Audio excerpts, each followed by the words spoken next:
gérer les flux, intégrer la relation client dans un cadre omnicanal.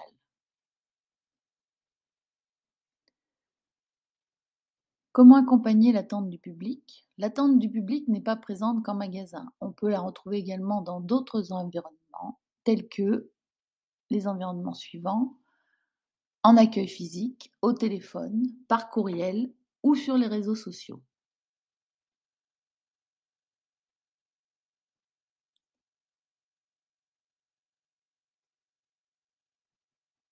Accompagner l'attente du public, c'est donc aussi faire attention aux besoins des clients en matière de temps d'attente, et ils sont nombreux. Les principaux besoins sont les suivants: information en ligne, mise à disposition de sièges, affichage du temps d'attente, distribution de documentation ou animation, délimitation des files d'attente claires, un écran vidéo, faire attention au décor, au Wi-Fi et également au téléchargement d'applications mobiles pendant l'attente.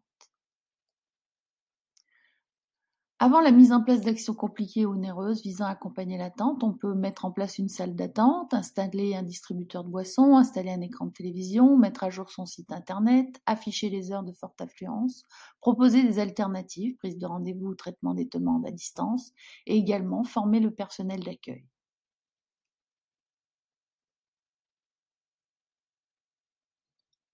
Aujourd'hui, avec le tout numérique, l'accompagnement des clients ou usagers passe de plus en plus par les technologies.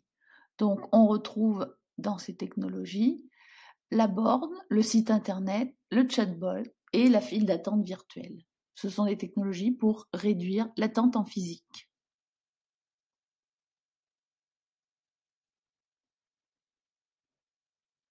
Les technologies ont permis également d'améliorer l'attente au téléphone, ce qui est un plus en termes d'accueil. Il existe le serveur vocal interactif, c'est un système informatique qui permet d'interagir avec l'interlocuteur pour trouver la solution la plus pertinente pour lui et transmettre l'appel au bon correspondant. Et la mise en attente virtuelle, un service de rappel automatique qui permet une prise de rendez-vous téléphonique. Les agents d'accueil doivent parfois être dédiés à la gestion de l'attente. Ils sont en contact permanent avec leur équipe, mais aussi avec du personnel d'autres services qui viennent les épauler. On retrouve notamment le personnel de sécurité pour veiller à la sécurité et au maintien de l'ordre, mais aussi la gestion des files d'attente. Il est important pour l'organisation de l'attente que l'agent d'accueil maîtrise et hiérarchise les activités. En effet, plus l'agent d'accueil est en mesure de prioriser et de connaître son environnement, plus il sera efficace et ainsi le temps d'attente sera d'autant plus court.